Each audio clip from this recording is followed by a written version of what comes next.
Hello viewers, welcome to our channel. నేను మీ చరణ్ పరిమి. పవన్ కళ్యాణ్ గారు ప్రపంచ రికార్డు కొట్టారు. ఇప్పుడు ప్రపంచ రికార్డు మెడల్తో పాటు ఆ సర్టిఫికెట్ కూడా పవన్ కళ్యాణ్ గారు తన నివాసంలో ఈరోజు అందుకున్నారు. దేనికి సంబంధించి ఏ కేటగిరీలో ఆయన ప్రపంచ రికార్డు కొట్టారు అనేది ఇప్పుడు ఆసక్తికరంగా మారింది. ఈ ప్రపంచ రికార్డు ఇచ్చిన సంస్థ వచ్చేసి వరల్డ్ రికార్డ్స్ యూనియన్.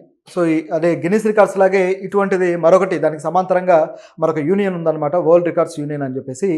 వీళ్ళు అనేక విషయాల్లో అనేక కేటగిరీస్లో ఎవరైనా ప్రపంచ స్థాయి ఏదైనా అడ్వెంచరో లేకపోతే ఏదైనా రికార్డు స్థాయిలో చేసినప్పుడు దాన్ని గుర్తించి ఇది ప్రపంచ రికార్డు అని దానికంటూ ఒక గౌరవము, మెడల్ కూడా ఇచ్చి సర్టిఫికేట్ కూడా ఇస్తారు. ఇది ఎలాగైతే గిన్నిస్ రికార్డు వాళ్ళు వచ్చి దాన్ని మొత్తం సమీక్షించి పర్యవేక్షించి దానికి సంబంధించిన డీటెయిల్స్ అన్నీ తీసుకుంటారో అదే పద్ధతిలో ఈ యూనియన్ వాళ్ళు కూడా, ఈ వరల్డ్ రికార్డు యూనియన్ వాళ్ళు కూడా ఈ విధంగా ముందుకు వచ్చేసి ఎక్కడ ఏ ఈవెంట్ జరిగింది లేకపోతే ఎవరు ఎటువంటి ప్రదర్శన ఇచ్చారు అనే దాన్ని వాళ్ళ సమక్షంలో ఆ ప్రదర్శన తీసుకొని దానికి సంబంధించిన నిజాలన్నీ కూడా వాళ్ళు డాక్యుమెంట్ చేయడం జరుగుతుంది. ఆ తర్వాత దాన్ని ప్రపంచ స్థాయి విషయంగా ప్రకటించడం జరుగుతుంది, అంటే ఒక అవార్డుకు అర్హమైన విషయంగా. ఈ తరహాలో అనేక అవార్డులు వాళ్ళు అనేక కేటగిరీస్లో ఇస్తూ ఉంటారు. వ్యక్తిగత లెవెల్లోనూ ఇస్తూ ఉంటారు, అదేవిధంగా ప్రభుత్వాలు చేసే పనుల్లో కూడా ఇస్తూ ఉంటారు. వ్యక్తిగతం అంటే మనకు తెలిసిందే, ఇప్పుడు గిన్నిస్ రికార్డ్స్లో కొంతమంది చాలా విచిత్రమైన పనులు కూడా చేస్తూ ఉంటారు. ఒక్కొక్కరు గడ్డం మీసాలు ఇలా బారుగా పెంచుకొని ప్రపంచంలో ఎవరు పెంచడంత పెంచితే వాళ్ళకు ఒక గిన్నిస్ రికార్డ్, అంటే ఇంతకు మించిన ఎవరు పెంచలేదు అని. మరొకరు వచ్చేసి స్పీడ్గా చదవడంలో విపరీతమైన స్పీడ్ రీడింగ్ ఉంటుంది, సో అటువంటి వ్యక్తికి మరో గిన్నిస్ రికార్డ్. అలాగే కొంతమంది వచ్చేసి ప్రపంచంలో అత్యంత పొడగైన వ్యక్తికి గిన్నిస్ రికార్డ్, అలాగే అత్యంత పొట్టి వ్యక్తికి గిన్నిస్ రికార్డ్. ఈ రకంగా అనేక కేటగిరీస్లో, అంటే టాలెస్ట్ లేకపోతే షార్టెస్ట్ లేకపోతే స్ట్రాంగెస్ట్, ఇటువంటి వాటన్నిటికీ కూడా అవార్డులు ఇస్తూ ఉంటారు గిన్నిస్ పేరు. అయితే ఇటువంటి గిన్నిస్ రికార్డు కొట్టిన వాళ్ళకి ఎంతో ఖ్యాతి కూడా ఉంటుంది. అటువంటిదే ఈ అవార్డు కూడా, వరల్డ్ రికార్డు యూనియన్ అవార్డు కూడా. అయితే వీళ్ళు పవన్ కళ్యాణ్ గారికి ఇప్పుడు అవార్డు ఇచ్చారు. ఏ కేటగిరీలో ఇచ్చారంటే వ్యక్తిగత కేటగిరీలో ఆయనకు ఇవ్వలేదు, కానీ ప్రభుత్వ కేటగిరీలో ఆయనకు అవార్డు ఇచ్చారు. ఇప్పుడు కూటమి ప్రభుత్వం మన ఆంధ్రప్రదేశ్లో ప్రభుత్వంలోకి వచ్చి దాదాపు 100 రోజులు అయింది. ఈ 100 రోజుల పరిపాలనలో కూటమి ప్రభుత్వంలో పవన్ కళ్యాణ్ గారి శాఖ ఒకటి ఉంది, పంచాయతీరాజ్ శాఖ.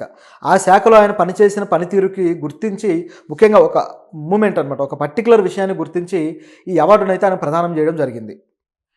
సో ఇది ఆసక్తికరమైన విషయం ఇక్కడ. ఎందుకంటే ఇప్పటిదాకా ఎటువంటి నాయకుడు కూడా తన పనితీరు పట్ల ఒక అవార్డుని, ప్రపంచ స్థాయి అవార్డుని గెలుచుకున్న దాఖలాలు అయితే మనం ఎక్కడ చూడలేదు.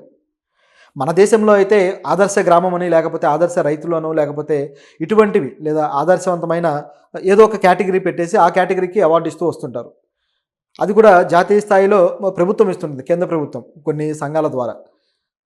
అలాగే ప్రైవేటు సంఘాలు అయితే రకరకాలుగా ఇస్తూ పోతుంటాయి, అది వేరనుకోండి. కానీ ప్రపంచ స్థాయిలో ఇంటర్నేషనల్ సంస్థ మన ఆంధ్రప్రదేశ్లో పవన్ కళ్యాణ్ గారి శాఖలో జరిగిన పనులను గుర్తించి వాటికి రికగ్నైజేషన్ ఇవ్వడం అనేది చాలా పెద్ద విషయం.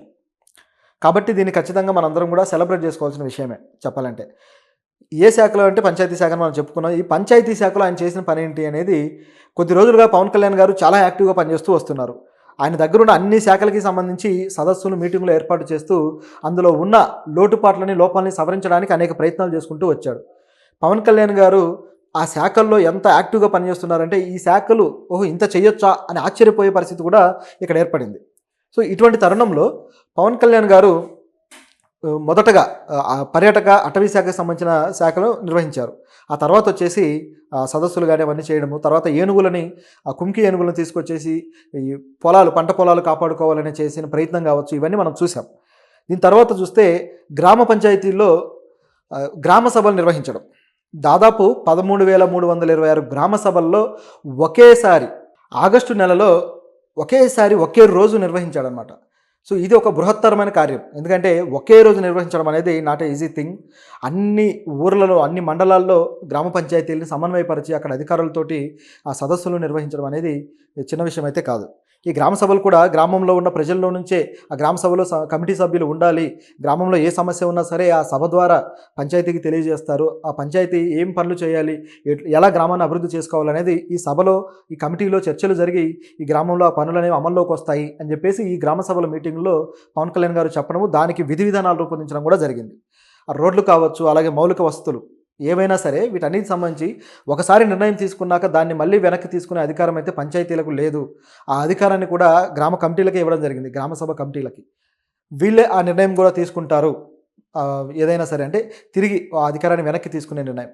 ఇటువంటి కూడా అనేకం విధి విధానాలు కూడా రూపొందించి ఒక్క రోజులో దీన్ని విజయవంతం చేయడం అనేది పవన్ కళ్యాణ్ గారి ఘనత కింద చెప్పుకోవచ్చు. ఇంకా చెప్పాలంటే ఆయన ఆయన అటువైపు రాయలసీమలో కొన్ని గ్రామాల్లో తిరుగుతూ ఈ గ్రామ సభల కోసం ఏర్పాటు చేస్తున్న క్రమంలో అనుకోకుండా ఆయన క్యాన్వాయ్ కూడా బోల్తా పడి ఆ క్యాన్వాయ్లో ఉన్న ఇద్దరు వ్యక్తులకు గాయాలయ్యాయి. ఒక ఎస్ఐకి, ఒక లేడీ ఎస్ఐకి, అలాగే ఒక జెంట్ ఎస్ఐకి, ఇద్దరికి కూడా గాయాలైన పరిస్థితులు మనం అక్కడ చూసాం. పవన్ కళ్యాణ్ గారికి అయితే ఏమీ కాలేదు, కానీ అది పెద్ద న్యూస్ కూడా అయింది. ఎందుకంటే ఒక్క క్షణం ఆగి ఉంటే పవన్ కళ్యాణ్ గారికి కూడా ఏదో అయ్యేది. ఎందుకంటే వెనకాలే ఆయన కారు ఉంది. అటువంటి పరిస్థితులు ఎదుర్కొని ఆయన ఈ గ్రామ సభని సక్సెస్ చేయడం జరిగింది. దీనికి గుర్తుగా వరల్డ్ రికార్డ్స్ యూనియన్ ఏదైతే ఉందో ఆ యూనియన్ నుంచి క్రిస్టోఫర్ టేలర్ క్రాఫ్ట్ ఆయన తన ప్రతినిధులతో పాటు పవన్ కళ్యాణ్ నివాసానికి వెళ్ళి ఆ మెడల్ని, సర్టిఫికేట్ని ఆయనకు అందించారు. సో ఇది జనసేన అభిమానులు కూడా గొప్పగా సెలబ్రేట్ చేసుకుంటున్నారు. ఇది ప్రభుత్వ పరిపాలనలో హర్షించాల్సిన విషయం. ఎందుకంటే గతంలో పంచాయతీరాజ్ శాఖని ఎంత విధంగా భ్రష్టు పట్టించారో, అక్కడ కనీసం నిధులు కూడా లేక రోడ్లు వేయకుండా వదిలేశారు. కొంతమంది సర్పంచులు తమ సొంత ఖర్చులతో రోడ్లు వేస్తే వాళ్ళకు బిల్లులు చేయకుండా వాళ్ళ ఆస్తులు అమ్ముకునేలాగా చేసింది గత ప్రభుత్వం.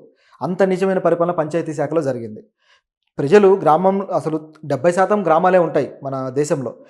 మన ముఖ్యంగా మన రాష్ట్రంలో చూసుకుంటే ఈ 70% గ్రామాల్లో సరైన మౌలిక సదుపాయాలు లేవంటే 70% ప్రజలు ఇబ్బంది పడుతున్నట్టే కదా. ఇంత శాతం మంది ప్రజల్ని ఇబ్బందులు పెడుతూ ప్రభుత్వం నేను బాగా పరిపాలించాలని ఏ విధంగా అనుకోగలదు? ఇలాంటి క్వశ్చన్లన్నీ వస్తాయి. సో ఇప్పుడు పవన్ కళ్యాణ్ గారు ఎంట్రీ ఇచ్చిన తర్వాత వాటిని బాగు చేస్తూ పోతున్నారు. ప్రతి పంచాయతీకి కూడా ₹1,00,000 చొప్పున, మొత్తం రాష్ట్రంలో ఎన్ని పంచాయతీలు ఉన్నాయో ప్రతి దానికి కూడా ₹1,00,000 చొప్పున ఆయన విరాళం కూడా ప్రకటించడం జరిగింది. ఎందుకు ఈ విధంగా ప్రకటించారంటే ఆయన ఏదైతే పంచాయతీలకు నిధులు లేక ఎట్లా అయితే కునారిల్లిపోయాయో వాటిని బాగు చేయాలనే ఉద్దేశంతో ప్రకటించారు. దాంతోపాటు పంచాయతీల్లో ఈ ఆగస్టు 15th సెలబ్రేషన్కి కూడా గతంలో ₹100 ఇస్తే పవన్ కళ్యాణ్ గారు వచ్చి 10,000 ఇచ్చారు. ఆ సెలబ్రేషన్ ఘనంగా ఉండాలి అని చెప్పేసి. మేజర్ పంచాయతీలకైతే 25,000 ఈ విధంగా. సో ఎందుకు ఇంత ఘనంగా చేశారంటే పవన్ కళ్యాణ్ ఈ శాఖలను పూర్తి స్థాయిగా ప్రక్షాళన చేసి ప్రజలకు మంచి తీసుకురావాలనే ఆలోచనతో ముందుకెళ్తున్నాడు.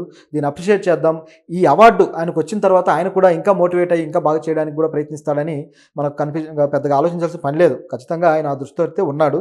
దీనికి మనందరం కూడా ఒక పాజిటివ్